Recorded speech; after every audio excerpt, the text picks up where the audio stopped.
The Lord be with you. A reading from the Holy Gospel according to Luke. There was a prophetess, Anna, the daughter of Phanuel of the tribe of Asher. She was advanced in years, having lived 7 years with her husband after her marriage, and then as a widow until she was 84. She never left the temple, but worshiped night and day with fasting and prayer. And coming forward at that very time, she gave thanks to God and spoke about the child to all who were waiting the redemption of Israel, Jerusalem. When they had fulfilled all the prescriptions of the law of the Lord, they returned to Galilee, to their own town of Nazareth. The child grew and became strong, filled with wisdom, and the favor of God was upon him.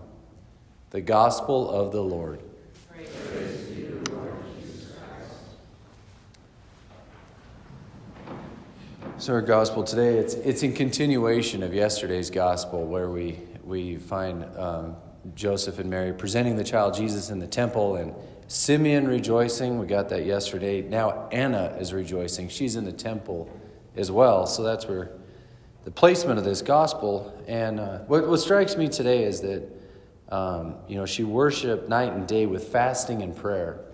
And I don't know why fasting is on my mind in these feast days, in this octave of Christmas. Shouldn't be thinking about fasting, but I am, because I'm tired of eating. Man, I'm full, and it's and it kind of weighs you down. So like there's such wisdom in fasting, and it's not just penitential. So in this context, I don't see Anna,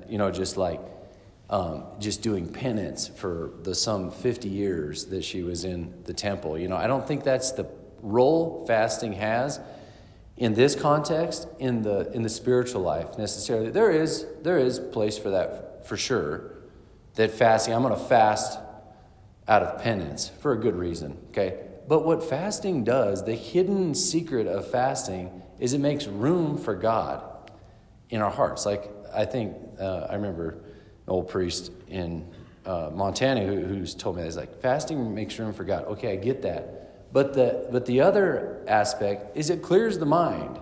You actually think clearer when you're not just full, And it's a spiritual wisdom that I think we should tap into. I mean, there's wisdom. The church doesn't give us, solemnities 365 days of the year.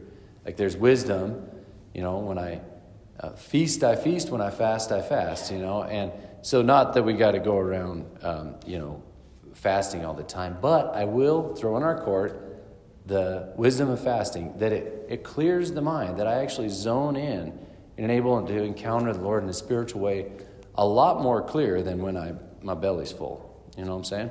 So anyway, I throw that out there today as we're gonna be moving forward. Not that we have to jump right into Lent, but I think there is wisdom to temper ourselves from the things of the world in order to make room for God, but so that we can think clearer, so that we can encounter the Lord with our minds, our hearts, and all our souls. So anyway, there's wisdom in the saints. Anna gives us a little tool to put in our arsenal today, that fasting is a secret, and the secret that it reveals is clear thinking for God.